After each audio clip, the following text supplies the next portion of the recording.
Everyone, क्या हाल चाल दोस्तों। इस शॉर्ट्स वीडियो में हम लोग केमिकल प्रॉपर्टी या कार्बोक्सिलिक एसिड के जो रिएक्शन है उसके समरी को जानेंगे और उसको कौन कौन से रिएक्शन हमें किस टाइप से पढ़ना होता है उसके बारे में जानेंगे। आइए उसके बारे में बताते हैं। तो हम लोग chemical properties of carboxylic acid में तीन टाइप के रिएक्शंस पढ़ते हैं।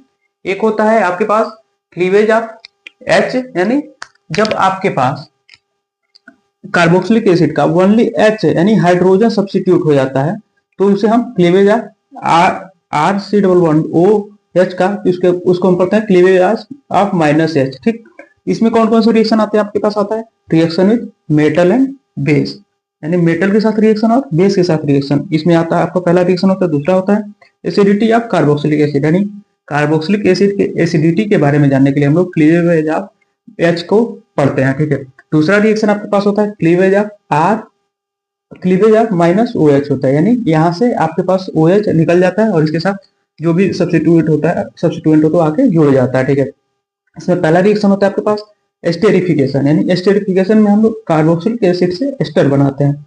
दूसरा रिएक्शन होता है आपके पास रिएक्शन विद अमोनिया, यानी अमोनिया के साथ जब रिएक्शन करते हैं तो हमें कौन सा प्रोडक्ट मिलता है कार्बोक्सिलिक एसिड के साथ, वो हमें जानना होता है। तीसरा होता है रिएक्शन विद एनहाइड्राइड। ठीक है, एनहाइड्राइड जब रिएक्शन हम बनाते हैं तो एनहाइड्राइड के साथ रिएक्शन करके हम कौन सा प्रोडक्ट बनाते हैं इसके बारे में जानते हैं। उसके बाद होता है reaction with phosphorus tetrahalide, phosphorus pentahalide and thionyl chloride. ठीक है, ये आपका होता है क्लीवेज ऑफ माइनस ओएच वाला रिएक्शन होते हैं।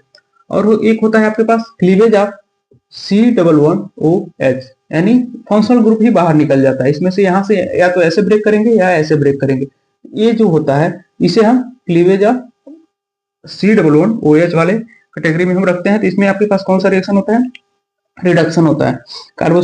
कार्बोक्सिलिक एसिड का जो रिडक्शन कराते हैं उसमें C11OH बाहर निकल जाता है। ठीक, उसके बाद होता है डीकार्बोक्सिलेशन, इसमें डीकार्बोक्सिलेशन वाले रिएक्शन आते हैं। उसके बाद आता है हेल वोल्हार्ड जेलेंस्की। ठीक है, इसको शॉर्ट फॉर्म में HBZ रिएक्शंस बोलते हैं। ठीक है, चौथा आपके पास होता है रिंग सब्स्टिट्यूशन रिएक्शन।